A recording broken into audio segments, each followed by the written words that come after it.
Across America. My name is Patrick, Captain Patrick, and I'd like to welcome you to this special semi-quincentennial flight. We'll begin boarding in a few minutes, but first, there's a handsome young devil who'd like to acquaint you with some important safety information. When the doors to your flight open, please take a seat and store all carry-on items in the under-seat compartment.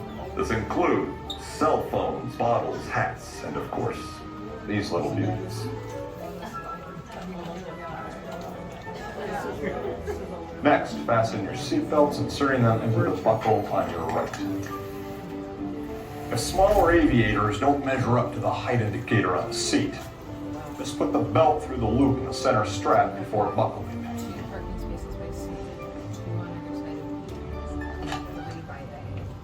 Nice work, pal. Soon you will be airborne.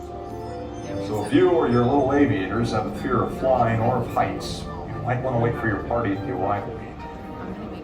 Okay, let's review. That is seatbelt, carry-on item, safety strap, fear of heights, keep your hands and arms inside at all times. Anything else? Yeah. Have a nice Row flight. 3 is going to follow me.